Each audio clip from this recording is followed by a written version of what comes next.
Prince George, the firstborn of Prince William and Kate Middleton, was never just another royal baby. From the moment of his birth, he became third in line to the throne, destined one day to be king. While most children enter the world quietly, George arrived with the roar of crowds and the flash of thousands of cameras. His birth certificate did not just record his name, it marked him as the future of a 1,000-year-old monarchy. And from that very first day, his childhood has belonged not only to his family, but to history. On July 22, 2013, the birth of Prince George was celebrated like a national holiday. Bells rang across Britain, news anchors shouted the headlines, and Buckingham Palace displayed the royal notice. Strangers gathered outside hospitals and palaces, cheering for a baby they had never met. The media called him the future king and the savior of the monarchy. Yet even in those first hours of life, George became something no child can ever choose to be, a public figure, a symbol of the crown's survival. Every moment of George's childhood is carefully managed. His first public appearance in his mother's arms, his first steps, his first day of school, nothing is private, everything is planned. Even his annual birthday portraits are staged with precision, approved by palace officials before being released. To the world, these photos look like ordinary childhood milestones, but the truth is, for George, nothing is ordinary. His life is scripted, polished, and measured against the expectations of millions who see him as more than a boy. He is their future monarch. In September 2022, the world saw George in one of his most solemn roles yet. At just 9 years old, he attended the funeral of his great-grandmother, Queen Elizabeth II.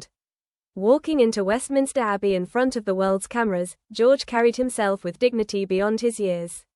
The image was haunting, a young boy forced to learn the rituals of grief in public, just as his father William had walked behind the coffin of Princess Diana decades earlier.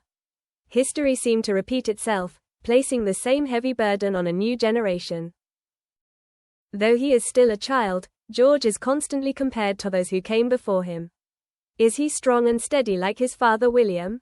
Will he be rebellious like his uncle Harry? Or will he carry the same charisma and heartbreak as his grandmother Diana? Every smile, every frown, every glimpse of his personality becomes material for speculation. The press does not simply see a boy, they see a canvas on which they project the future of the crown. And George, knowingly or not, carries the weight of those endless comparisons. Behind the palace walls, William and Kate have tried desperately to give George a normal childhood. They have enrolled him in school, encouraged him to play sports, and surrounded him with friends. Yet normality is impossible when your face is recognized across the world. Even his hobbies, whether football, drawing, or video games, become international headlines. George may laugh and play like any other child, but always under the watchful eyes of cameras, guards, and a nation that believes it has a stake in his future. The crown George will inherit is both a privilege and a curse. He will one day sit on the throne, the head of state of a nation and symbol of an empire's legacy. But today, he is a boy who plays with Lego and rides bicycles. His life is a paradox, half child, half king in waiting. While other children dream freely of who they might become, George's destiny has already been chosen. And with each year, the invisible crown on his head grows heavier. The future of the monarchy may depend on him. Some believe George will be the king who modernizes the crown, bringing it into the 21st century. Others whisper that by the time he comes of age, the monarchy itself may have collapsed under the weight of scandal and public doubt.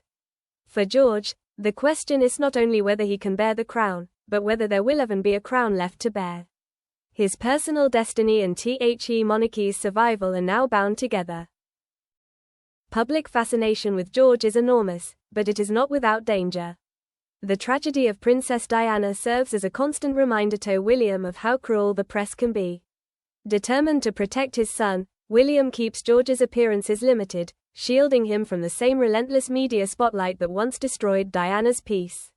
Yet even a protective father cannot stop the world from watching.